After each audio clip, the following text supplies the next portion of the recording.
This podcast is brought to you by the American Enterprise Institute. If you like what you hear, please subscribe, rate, review, and share. Thanks for listening. Here's our show. What in the hell's going on? What the hell is going on? What the hell is going on? I don't know what the hell he's talking about. You don't have to know what the hell is on it. What the hell's the matter with these guys? We don't know what's going on. What the hell's going on? Who in God's name knows what it's all about?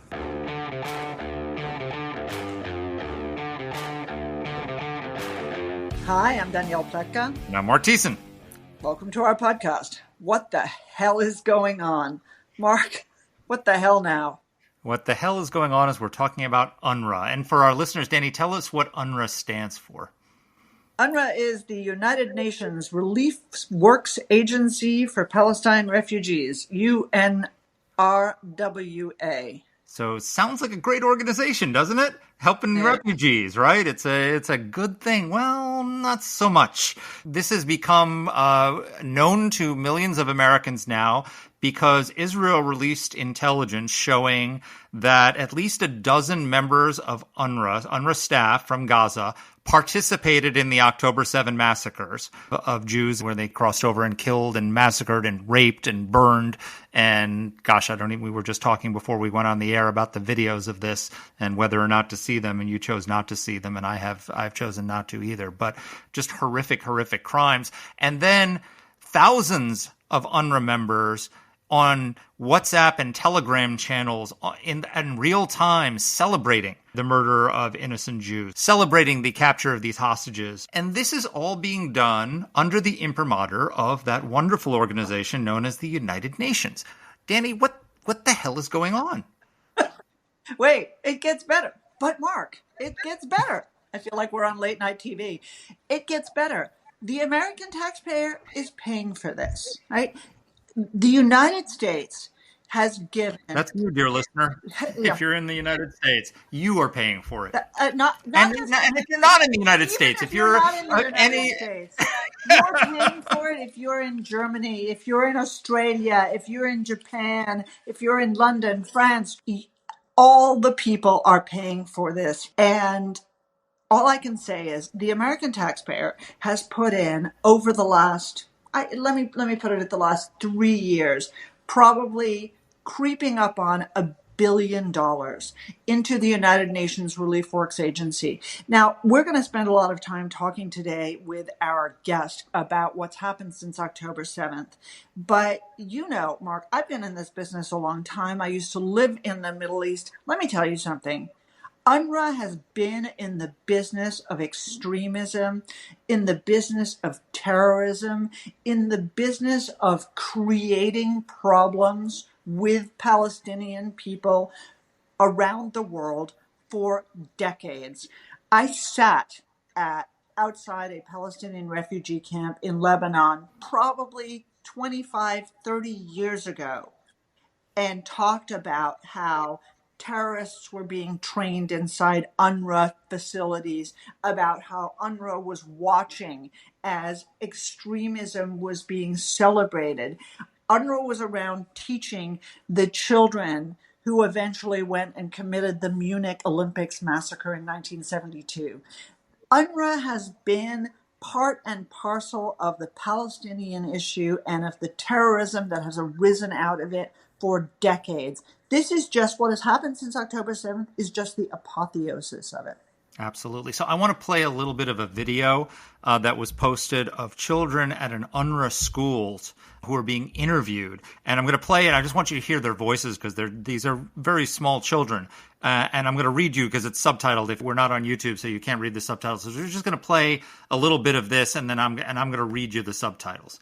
لأنه نعمل حرب إنه نفرجي اليهود إنه إحنا مش إنه إحنا مش شاطرين إحنا قوايا كمان. So what this little girl is saying, we have to make war to prove that we are stronger than the Jews. في ناس بحبوا فلسطين بدهم يحاربوا وبضحوا بدمهم عشان فلسطين. People love Palestine and they are ready to die for Palestine. أنا بدي أهزمهم بالحرب. بدي أهزمهم. I want to fight against them, the Jews, and defeat them in war. بيعلمونا إنه الأقصى إلنا وإلنا يعني الحق يعني إلنا فلسطين والأراضي كلها إلنا لأنهم بسبب كذبهم وانتهاكاتهم إنهم يقولون إن الهيكل تحت المسجد الأقصى ولا مرة إنه يكون الهيكل تحت المسجد الأقصى. At school, they teach us that Al-Aqsa and of all of Palestine is ours. The Jews lie and they say that their temple is under the Al-Aqsa Mosque. It was never there. أنا أقرأ اليهود. I hate the Jews. بعلمونا إن الصهيونية هم أعدائنا وهم أهم شيء لازم يسوي فيهم عملية. Yes, they teach us that Zionists are our enemy and we must fight them. يعني إنهم بيعلمونا بالمدرسة إنهم إرهابيين They teach us that Jews are terrorists. بيحكوا لنا عن اليهود إنهم هدول مش مناح وهدول بقتلوا قاعدين شبابنا. At school, they teach us about Jews. They teach us that they are bad people. They killed our young. إذا بطعن. I am ready to stab a Jew بدعس عليهم. and drive a car over them. أعمل عمليات. الدهس. I will fight, says this boy. I will ram a car into them, the Jews. عمليات الدعس، عمليات الطعن والاشتباك المسلح في المخيمات. We have to constantly stab them, drive over them, and shoot them, the Jews. إذا بدك بطلع بستشهد عادي. Right now, I'm willing to be a suicide bomber. أنا إن شاء الله أساعد الشباب وإن شاء الله أصير مقاوم بالمستقبل مع الدولة الإسلامية. With Allah's help, I will fight for ISIS, the Islamic State. It goes on. If you look at the pictures, these are kids. They look like the kids your kids go to school with. I hope not. These are elementary and middle school kids. And they look like nice, innocent kids in a playground talking. And they've been taught this at UNRWA schools funded with your tax dollars. This is what's happening. And then you wonder how October 7th could happen. It happened because of UNRWA. It happened because of UNRWA indoctrination. It happened because your taxpayer dollars have gone to teach Palestinian kids in Gaza that they should be suicide bombers, that they should stab Jews, that they should run them over with cars, that they should rape and kill them. They're being taught this every day in their classrooms, and people wonder why October 7th happened. It's because of the propaganda and the brainwashing from organizations like UNRWA. So you wonder where Hamas gets 35,000 fighters from. They are being trained for this. I wanted to mention that on the day that we're recording this podcast, a 14-year-old boy from East Jerusalem tried to stab an Israeli. And, listening to those children say, that they wanted to stab Jews with their knives. That's where 14-year-old boys come with knives to try to kill Israelis. And of course, I don't know I don't think he actually ended up killing anybody, but he was shot to death. This is unconscionable. Not that this child was shot after trying to murder people, but that he is being indoctrinated by evil. I'll tell you something, Mark. If you apply to teach in a school, they do a criminal background check. They make sure you're not a pedophile, you're not a wanted criminal. They make sure of lots of things. UNRWA does not screen any of its employees for ties to terrorism. UNRWA does not check with any of its suppliers or its recipients of its aid programs whether their money is being diverted, whether their aid is being diverted. They don't care, but I would go further. I think they're actually perfectly comfortable with it. And the amazing thing to me is that in the wake of incontrovertible revelations that have caused all of these countries to cut off their money for UNRWA, for the moment, the United Nations is totally comfortable with what UNRWA has been doing.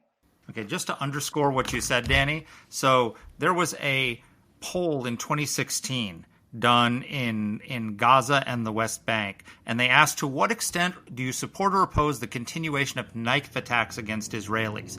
And in the West Bank, 42% said that they support knife attacks. Those are the moderates in the West Bank. In Gaza, 79% of the population supports stabbing innocent Israelis in knife attacks.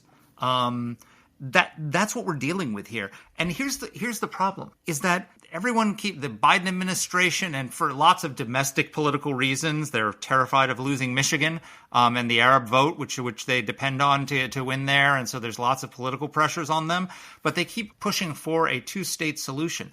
How can you have a two-state solution with a population where 79% of the population supports knife attacks against innocent Israeli civilians? Well, this is the problem. You can't have peace. You can't have a state. We've talked about this before, and we've debated it a little bit because you don't believe that we did a good enough job of denazification after World War II. But after World War II, there was at least some level of a process where in order for West Germany to become a state and for East Germany even to become a state, there had to be some recognition of the crimes that were taking place. The Nazi Party had to be banned. There were war crimes trials. The population was forced in some level, and it was truncated because of the start of the Cold War and a new adversary. But there was a forced confrontation with their complicity in the crimes. We can't even discuss having a Palestinian state until the Palestinian people are forced to confront their complicity in October 7th, their complicity in the terrorism that has taken place, their complicity in the rapes and the murders and the burnings that took place that day of thousands of Israelis. This was not, I talk about this with our guest, but my mother fought the Nazis, and she would always say, I didn't fight the Nazis, I fought the Germans. And this Israel right now is not just fighting Hamas, though they would tell you they're to destroy Hamas. They're fighting a Hamas that is backed by the Palestinian people. And until there is some process of de-Hamasification and undoing the damage that UNRWA has done with decades and decades of propaganda and brainwashing, there can never be peace.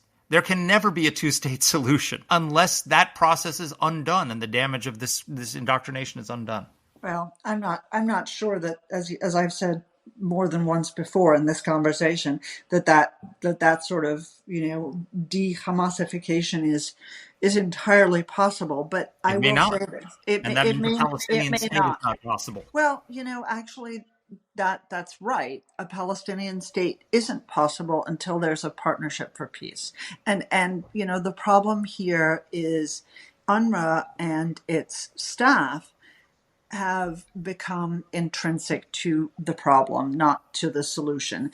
I think our guest actually does a wonderful job laying out how UNRWA has become sort of structurally unlike almost any other agency in the United Nations, because it is fundamentally about perpetuating the problem of Palestinian statelessness, Palestinian extremism, Palestinian terrorism, and not about solving the problems of these people. And in fact, it is committed not simply to that, but to indoctrinating tiny young children into this sort of death cult.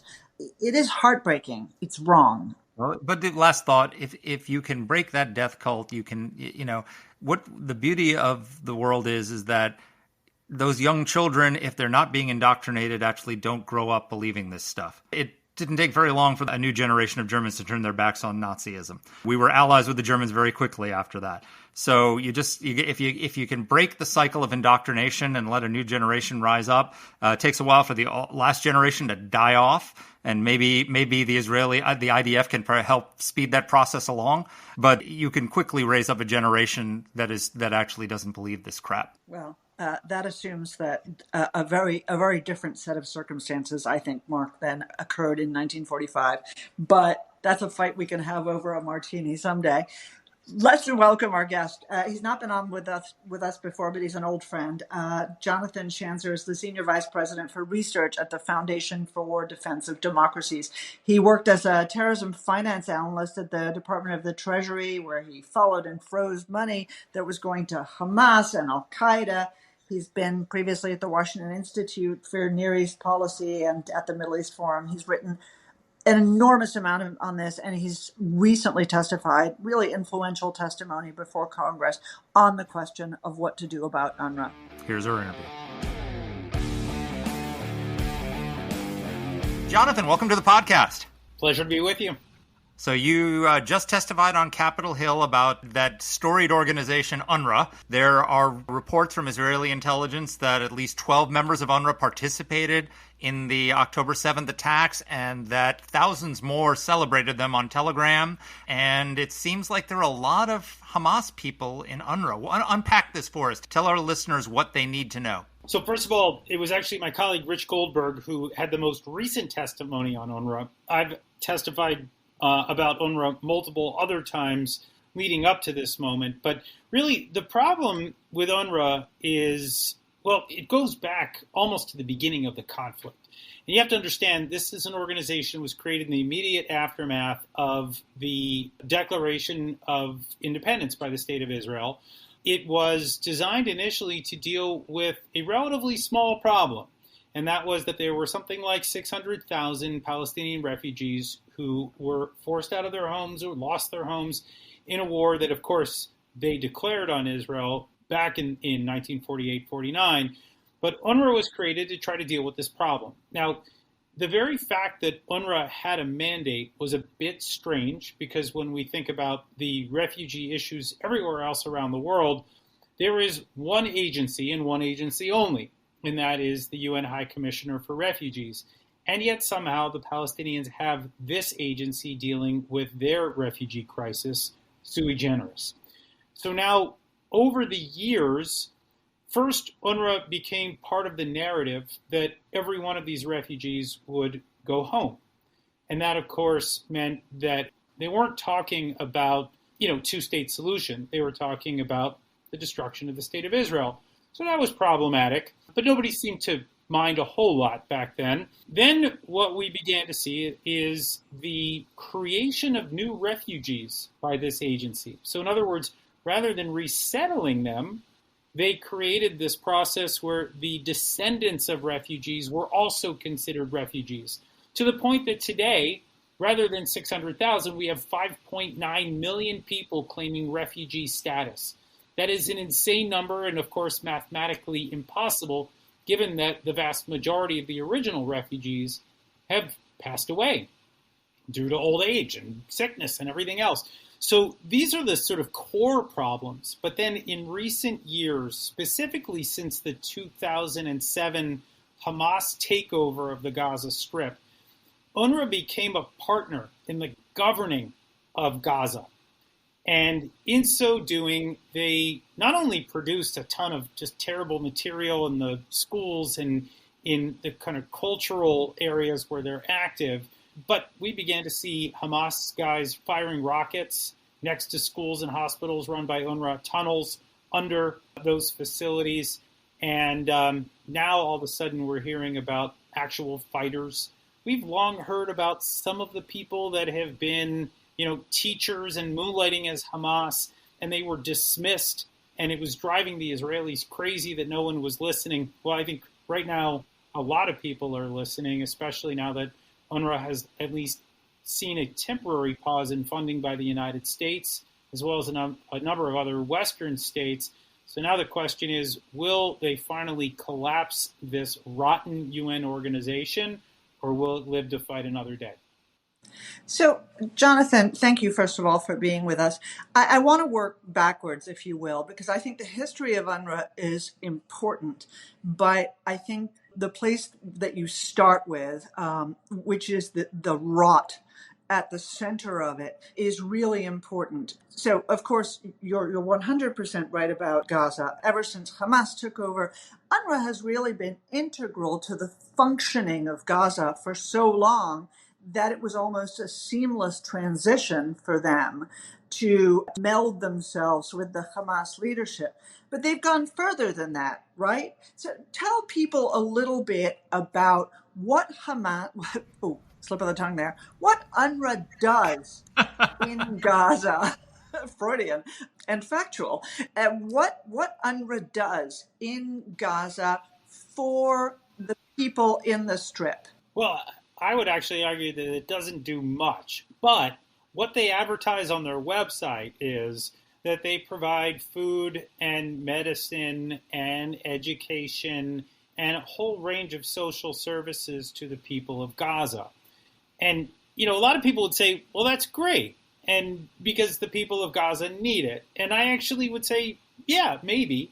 But why is the government in Gaza not doing that? Why do they have a UN agency doing this so that Hamas doesn't have to spend the money in order to handle these services? In other words, what's happened here is that UNRWA went out and they've spent, tens, hundreds of millions of dollars in international assistance to provide for the food and medicine and other services that we're talking about here. And that is essentially material support to Hamas. In other words, it took Hamas off the hook. They didn't have to deal with the services that were required by the 2.2 million people living in Gaza, living, by the way, in squalor in many cases. Hamas had almost zero responsibilities. And so while UNRWA was doing all of this, Hamas was busy building a military infrastructure beneath the ground. What we now see is 350 miles worth of commando tunnels that the Israelis have uncovered. That is larger than the London Underground. That is insane. But the only way that I believe that Hamas could have actually done this is if they didn't have to worry about the day-to-day governance in the Gaza Strip. And by the way, we've seen Hamas leaders talk about this, where they say, we're not worried about the people of Gaza. Our job is resistance. Our job is fighting Israel. And so therefore, we left all of this to UNRWA so that we could go about our daily job, which is devising new and creative ways to kill Israelis and to bring war to Israel. So I agree 100% that this is what has happened. And, we see this in lots of places. We see lots and lots of this, for example, with Iran, where we make it easier for them to make money fungible, even as the Biden administration assures us that it's only going to be spent on humanitarian goods. It's like, yes, but that's not how it works. But I think the picture you paint for people is only half the story. And I know you know the rest of the story, and I want to hear it from you. And that is, what is being taught in UNRWA schools? What are the messages? What is the environment? What are the Palestinian children and people getting from UNRWA leadership in Gaza? Well, they're getting poison. It's funny. That's like the last thing that I think of, Danny, when I think about all the crimes of UNRWA. But you're 100% right to point it out. I mean, so first they started talking about how everybody who called themselves a refugee, again, descendants of refugees or the original refugees, that they were going to go home, and that ultimately that they were going to reclaim the territory that they call Palestine. And so they were being fed this by UNRWA for many years. They were actually a cornerstone of this really toxic nationalist ideology. Irredentism, right? Plain and simple. But then I think you need to look at what they've done more recently, and that's where you start to look at the textbooks where, the math equations are like, well, if you have one martyr and then you add another 9 martyrs, how many do you have, right? Where they start using the terminology that Hamas will wield every day in the media. They have allowed that to trickle into the textbooks and into the programming that they see every day. Right? That sounds like Fairfax Public Schools. Yeah, more or less. Well, probably a little bit more, but not by much, right? And so what they've done is they've normalized this idea, of jihadism. They've normalized this idea of killing Israelis. And the fact that this was happening with U.S. taxpayer dollars, with taxpayer dollars from other countries, other allied Western countries around the world, was insane. And again, the Israelis were going nuts about this 10 years ago, 15 years ago. Everybody sort of yawned about this because they just said, well, it's rhetoric, and of course they hate you, and that's not going to change. But I think what we can now say with certainty was that all of this was just a symptom of what was happening a little bit further beneath the surface. As we now know, it's not just that there are 1,200 fighters, but in fact, a handful of them took part in the 10/7 slaughter.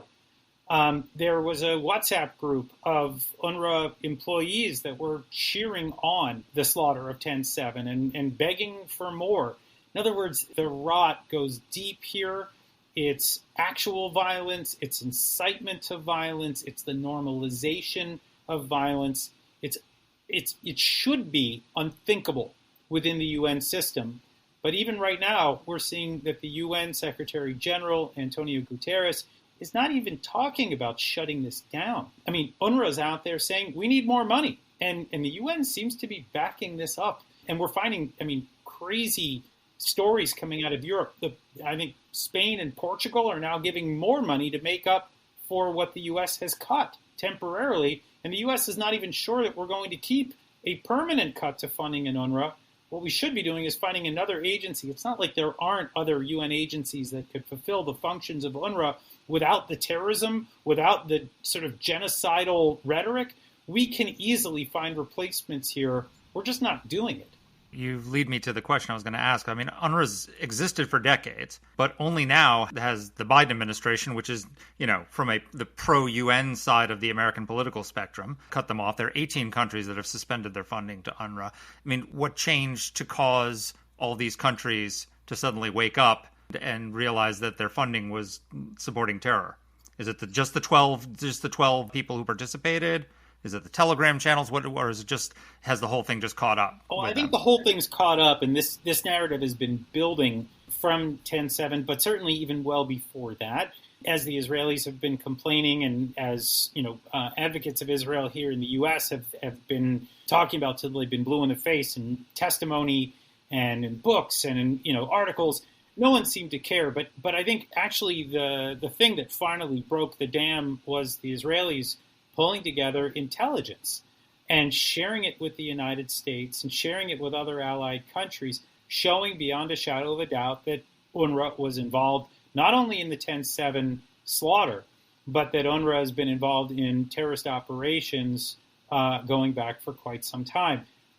When the Israelis pull out that intel, people do trust it at the end of the day, right? The Shin Bet and the Mossad in particular, I think, are highly trusted. And when they share intel to intel, it's not something that can be dismissed.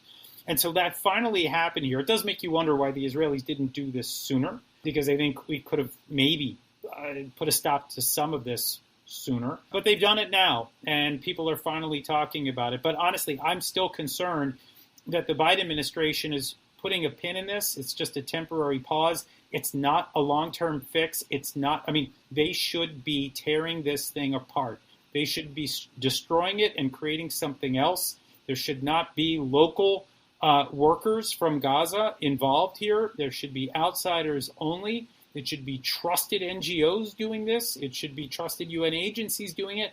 And yes, there should be a discussion about the resettlement of the original refugees and a rejection of the idea that this can be handed down in perpetuity to the progeny of the original refugees. It has created an unsolvable problem, and that's just not how the UN is supposed to work. At least, I think the UN does create more problems than it solves, but creating problems in perpetuity, that seems even a little bit more beyond for the UN, in my view.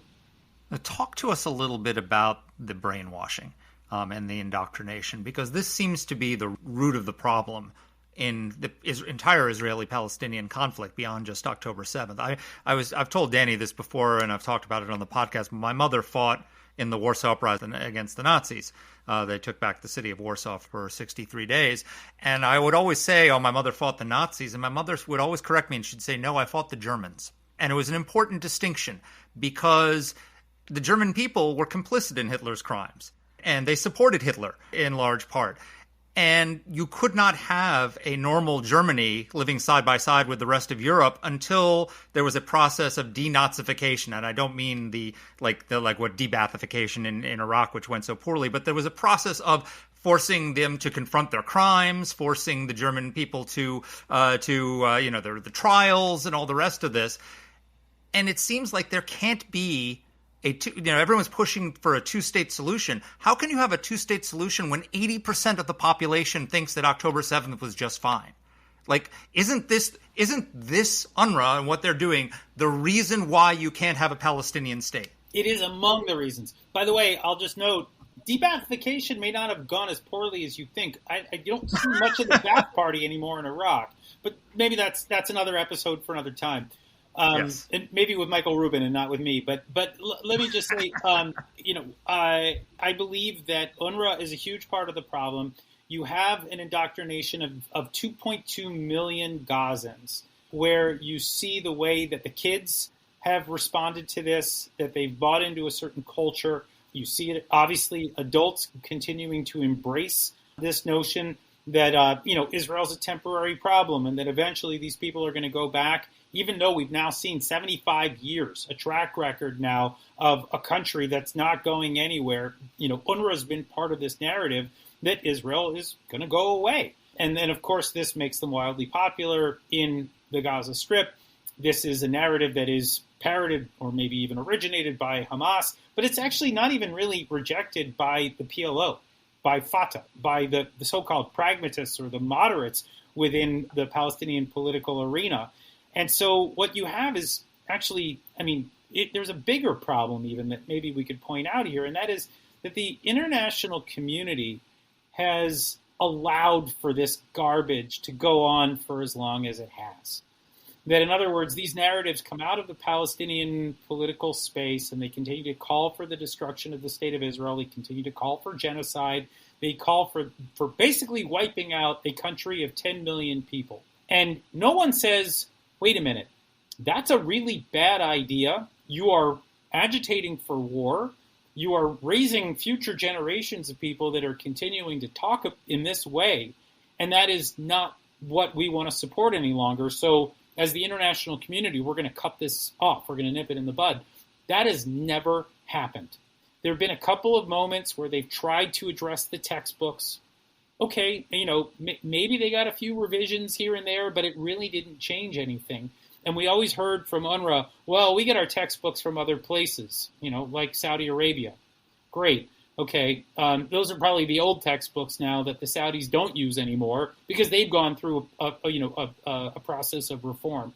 So there's a real problem, I think, in the way that the international community has tiptoed around the Palestinian cause, where they've allowed for this kind of thing to happen for too long, and UNRWA has unfortunately been a significant facilitator of these narratives. I couldn't agree with you more.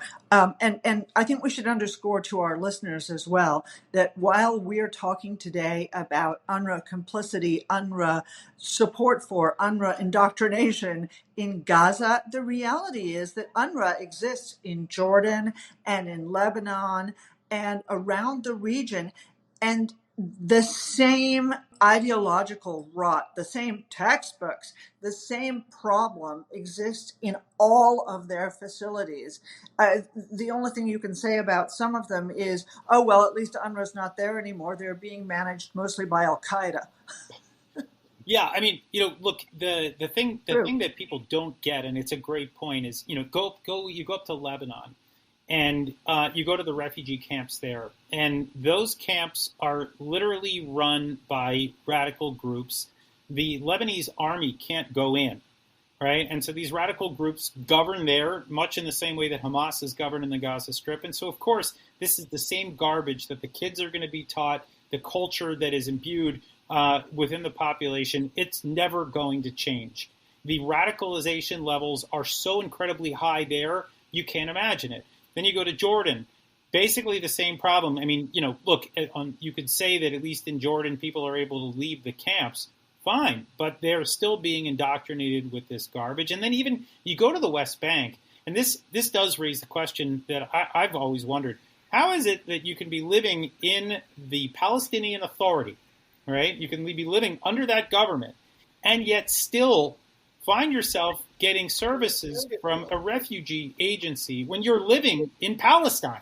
How is that even possible, right? So there are these crazy, weird standards. And by the way, if you're living in an UNRWA facility in what they call the refugee camp of Jenin, you are living at a much lower standard of living than you would if you were living just across town in regular Jenin.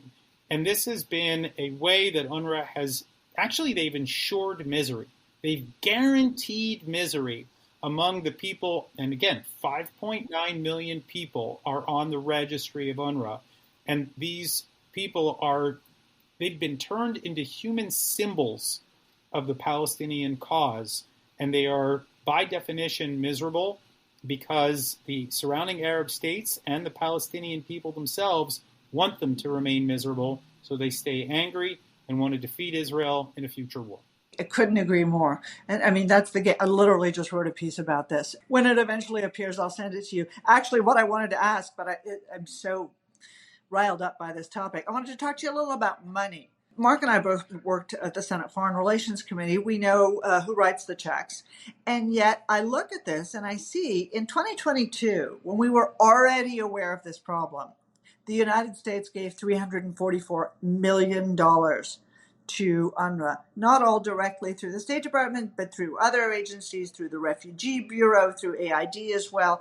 The much vaunted Biden administration cutoff of UNRWA because of these concerns has blocked, no joke, only $300,000 because every other penny of the money appropriated by Congress has already been handed over. Okay, the Biden administration, the State Department, all right, we know they suck. Okay, but what's wrong with Congress? You testified before these guys. What is happening there?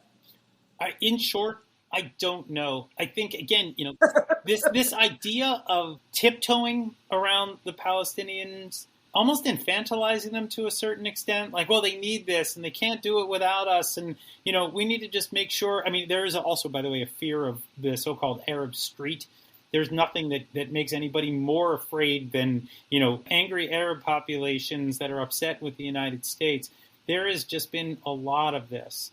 And look, what needs to be understood here is if you want to give money to the Palestinians because of the poverty that, let's just say a segment of the population is wrestling with, or if you want to deal with the education issues, fine. If that's how we want to allocate our funds, that's great. Why do it through an agency that is already known to be providing material support to Hamas, allowing their fighters to operate underground, allowing their fighters to fire rockets from within the compounds of the schools and hospitals that they operate?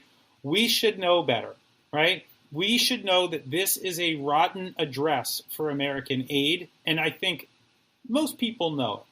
We're just afraid to pull the plug on this thing because of the political message of what UNRWA stands for. Right? This is an organization that supports people who say that they have a right to return to their homes from 1948. And if you tell them that they can't, then they go bananas. And it was interesting, but you remember Saeb Erekat, the former PLO negotiator, passed away a couple of years ago. There was a massive scandal with him at the center of it because there were documents that were leaked, ironically, by Al Jazeera, of all places, showing that he had agreed to the idea that refugees were not going home, that there was going to have to be some kind of a settlement, and the Palestinian people went bonkers on him. And it's that concern, it's that kind of issue right there that I think is ultimately getting at our members of Congress. They're not ready to say this out loud yet for fear of what the fallout might be. So talk a little bit about the diversion of aid that's supposed to go to improve the lives of the Palestinians. So you started out at the conversation by talking about how basically UNRWA took over the governance of Gaza, which allowed the Hamas to focus on attacking Israel and plotting against Israel. But we all saw the videos after October 7th of the Hamas fighters literally digging up water pipes and turning them into rockets. And it seems like a lot of the aid that went in was not actually even going to the Palestinian people. It was going to Hamas to build stuff that is getting diverted. Talk a little bit about how the international community has essentially funded Hamas's war on Israel. Well, it's multi-layered. One of the things that I remember most from a trip that I took to Israel, it was probably about 5 years ago. It was right before COVID. And I went and took a tour of the tunnels that the Israelis had discovered that went from Gaza into Israel, just in that, Gaza envelope, as it was known. And within those tunnels, you see that, they're made basically of cement, pre-cut pieces that help support the tunnel structure. But in the areas where there were gaps between the cement structures that they brought in and the actual tops of the tunnels. They didn't want those tunnels to collapse. So what do they put in there? Bags of cement or sand that had the UNRWA label on them. In other words, it was about as clear as you could see that Hamas was using aid that was coming in from UNRWA for its tunnel building process. And so I remember looking at that, and sort of smoke is coming out of my ears. But there's a lot of other things that came through that people don't realize. Like pretty much all the food and other assistance that comes through, even medicine, right? Hamas was the sovereign between 2007 and 2023. Right now, I'd say it's pretty difficult to make the argument that they're still sovereign there. They've lost 75% of their fighting force. And you look at the structures on the ground, they don't govern much. But they, for a long time, were taking a nice chunk of change from taxes. And people always talk about the money, right? Follow the money. Yes, Iran gave Hamas, $200-300 million a year. The Qataris, disgusting. Right now they're negotiating a hostage deal, and they were giving Hamas $30 million a month. But what Hamas was doing on top of that was all the aid that came in. As soon as it hit Hamas-controlled territory, they would decide what they wanted to sell to their people and what they wanted to keep for themselves. We did not see a lot of, let's just let this stuff go through to the people who need it. It was part of a system that Hamas created where they benefited financially or politically, sustaining control. They used UNRWA to keep control financially and politically, no question about it. Jonathan, I think that the point that you made about the right of return is actually very, very much at the heart of this whole conversation, because everything else we're talking about is sort of symptoms of the problem, right? Hamas ended up governing Gaza because Fatah and the PLO were so corrupt that the population turned to Hamas, which had a reputation for relative cleanliness, which of course has turned out to be untrue. And, we see this all happening. But of course, it is the question of Palestinian territory and a Palestinian state that is at the heart of this. And while there have been fights about land and fights about Jerusalem and fights about where people live, one of the biggest sticking points, the biggest false sticking points, is this notion of the right of return, right? What is that? For our listeners, it is the idea that everybody who ever lived in territory that was ever claimed by Palestine, quote unquote, should be allowed to come back to the state of Israel, no matter whether there's an agreement between Israel and Palestine, reclaim their land and their lost buildings, their lost assets, whatever it is, and therefore, right, through that internally destroy the state of Israel. UNRWA is the heart of that claim, because it is because of that they have inflated the number and increased it to almost 6 million people in order to make this case. I mean, I know I'm a nerd and this is something that I've done all my life, so I realize I'm coming back to this. But fundamentally, isn't that what UNRWA is all about? Absolutely. Is that claim? No, Can you help explain it to people more intelligently and lucidly than I just did? I think you did quite a good job of it, Danny. I mean, the point here is that this agency exists to perpetuate the Palestinian refugee issue, okay? Every other UN agency is dedicated to resettling and reintegrating and solving crises, ending crises. That's what you do. So you have people that, had to flee a war zone, and there's no UN agency demanding that people from Rwanda go back to their homes, right? And millions and millions of people have been resettled in the post-World War II era, right? According to these principles. This is what the High Commissioner for Refugees does. UNRWA does not. UNRWA has not resettled anyone. There are no solutions to the Palestinian problem. It is only the perpetuation of the Palestinian problem, and that has been UNRWA's position from very early on. There will be no resettlement of refugees. We will add more refugees to the roster even though they're not refugees. Right? There was actually that famous series of tweets that Mike Pompeo put out in the waning days of the Trump administration, where he said that the total number of refugees are under 200,000. This was the Secretary of State doing this. People went nuts, right? Because he was talking about math, right? I mean, these are actual numbers. By the way, I don't even think that those numbers are real.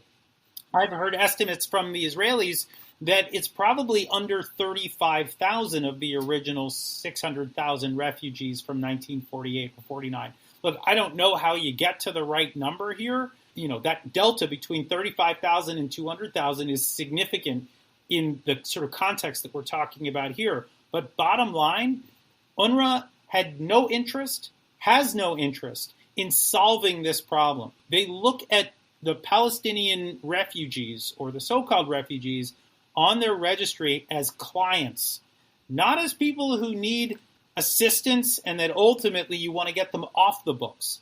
They have been trying to keep them on the books and to augment their numbers over the years, to the point that actually right now I believe there are 11,000 more people working. I think it's 30,000 total employees at UNRWA right now versus 19,000 at the UN High Commissioner for Refugees. So they have 11,000 more people for a population maybe of 200,000, possibly closer to 35,000, whereas the High Commissioner for Refugees, right, they're supposed to take on the rest of the world, and they're making do with less. How does this make any sense? In what world do we inhabit, right? This is, it truly is insanity. So here's what you're hearing from UNRWA and from Gutierrez and from all the pro-Hamas, or sorry, pro-Palestinian, there's my Freudian slip again, copying Danny, people, is that, so you're going to punish millions of Palestinians because of the crimes of 12 people who participated in October 7th. What's the answer to that? The answer is you don't need to punish anybody. No, but I mean by cutting off funding for UNRWA. Palestinians are, I'm just playing devil's advocate here, obviously, but the Palestinian, there's a war going on. Israel is on the offensive. The poor Palestinians are caught in the crossfire. They need food. They need blankets. They need all these things. And 12 people participated in October 7th, and so you're going to cut off all the funding for the one agency that is on the ground helping them. Well, I mean, first of all, let's just be clear. What the Israelis shared was not just the 12 people, but that there was 1,200 people, roughly 10% of the local Gazans working for UNRWA were involved in Hamas terrorist activity. That's a major problem. 10% is not a few bad apples. 10% is a significant chunk, enough for people to start to worry about what it is that this organization is trying to accomplish and how it's been run. But then I think gets to the broader question, which is, okay, Palestinians need assistance in Gaza. I will be the first to tell you that that is 100% true.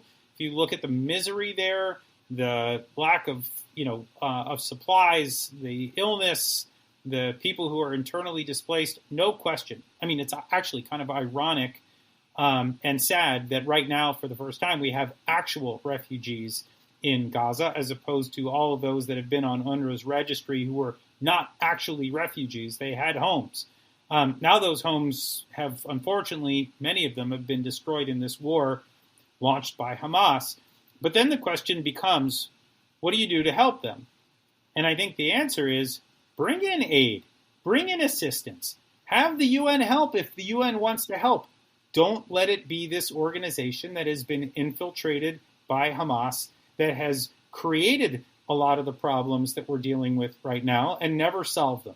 That is really the answer. And so, my answer has been consistently, bring in an agency, literally any other agency other than UNRWA. I don't care who does it. It just cannot be this organization that has been complicit in the perpetuation of the conflict that is now taking yet another horrible toll on the Middle East. And UNRWA is once again right at the center of it. I think you're exactly right. So, exit question for me. You, in this super testimony that you gave before the House, first of all, you underscored this. yes, there are victims who are Israelis of UNRWA, and there have been over the years. But of course, it's the Palestinians who are being screwed by their leaders and by these corrupt organizations that are allowing food to be stolen and Salafi Islam to be taught and all of this. All right, how do we fix it? What are your recommendations? Does UNRWA need to just be abolished, or what? No, it needs to be abolished. There needs to be another agency that comes in and does what UNRWA does. I mean, look, I would actually prefer that the Palestinian Authority, I mean, we keep talking about day after scenarios. If you're going to revitalize the Palestinian Authority, well, first of all, let's get some new leaders in there that are not 89 years old and, born one day after water was invented. And, I mean, it's insane that the leaders of the Palestinian Authority are the most corrupt, autocratic, octogenarian idiots that you can possibly think of. And I thought you might have been. I thought you were talking about America.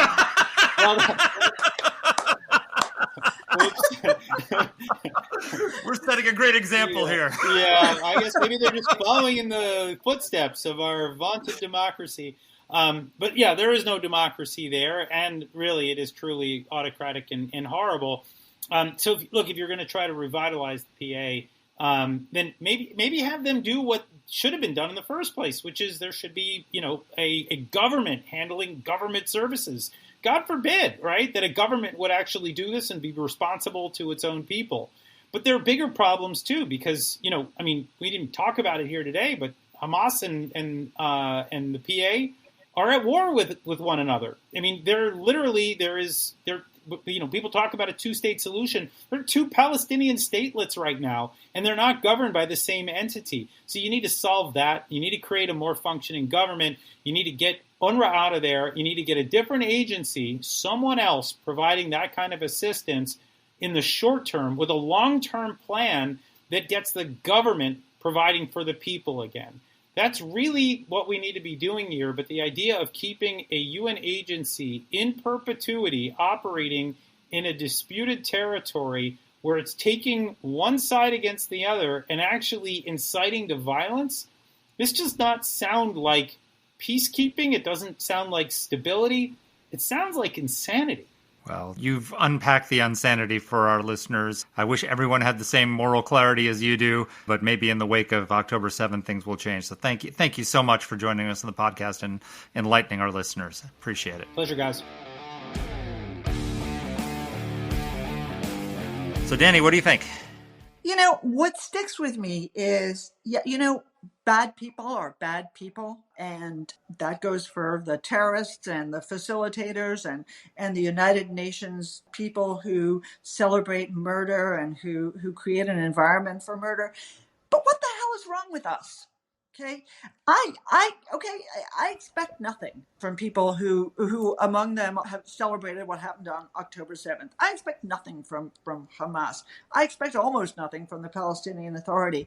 From the U.S. Congress, I have a slightly higher standard, and not a penny of this money goes without our Congress signing on the dotted line. It is incredible to me that Congress has not acted, and damn it, it's not just about Republicans. Why Republicans and Democrats together have not been able to build a consensus that we need to end this funding for UNRWA once and for all. It is a black mark on our State Department and on AID and on our Congress that they pay for these killers. They pay their salaries. Well, it took proof that 12 people may bring this whole scheme down. 12 people participating in the October 7th massacres, but thousands more celebrating it. Thousands more celebrating it in their work for UNRWA. I wish that you were right. Let me tell you, it took those 12 people and those 1,200 who were murdered, right, on October 7th to wake people up a little bit. But there are negotiations going on right now. There are conference negotiations going on right now about funding for United States foreign operations in FY24, right, and FY25. And I can tell you that there is no slam dunk in those negotiations for cutting off money for UNRWA. The Senate doesn't want to do it. And that includes Senate Republicans. Well, I don't understand the Republicans, but I can tell you the Democrats, I can explain it in one word: Dearborn. Gross. Dearborn, Michigan. It's all it is. If the residents of Dearborn, the Arab American residents in Dearborn, who are now in open revolt against the Biden administration, don't vote for Joe Biden loses Michigan. And if he loses Michigan, he could lose the presidency. And that's what Democrats are worried about right now. And all of this rest of this, everything we've said in this podcast be damned, because it's all about power. So I agree with you that I don't hold my hopes up. But you know what? For the first time, 19 countries, I think 18 countries it is, have cut off aid. Many of them are East European allies who get this better than almost anybody else does. New Europe versus old Europe, though Germany, I think, is one of them as well. It is. I just, if you at all care, if you profess to believe in a two-state solution, and you still, despite everything that's happened, hold out hope that maybe one day that's possible, the only way it's ever possible is if we dismantle UNRWA.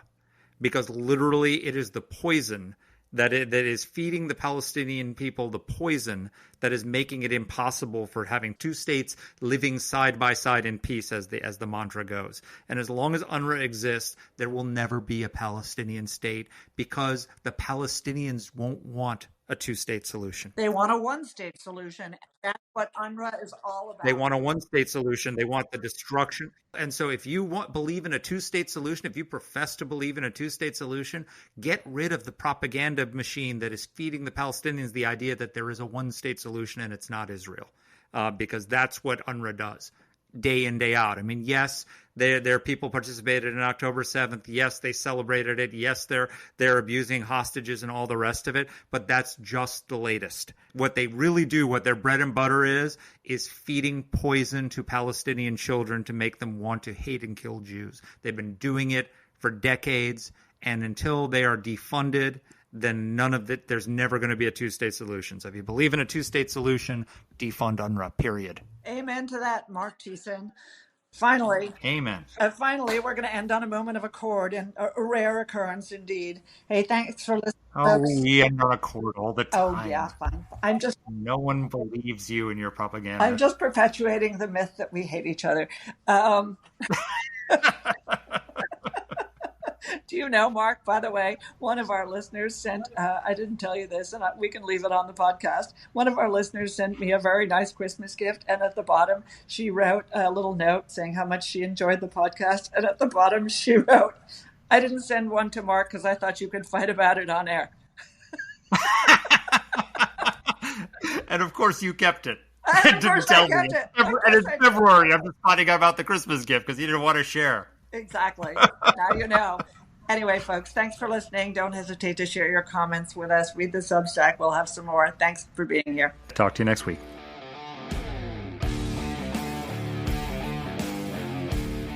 Let us know what topics you'd like us to cover. You can get in touch with the show by emailing us at whatthehell@aei.org. Or you can reach us on Twitter. I'm at @dpletka. And I'm at Mark Thiessen. That's Mark with a C.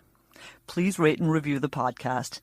If you like the show, please subscribe, share it, comment on Apple Podcasts, or wherever you're listening to this. Thanks for listening.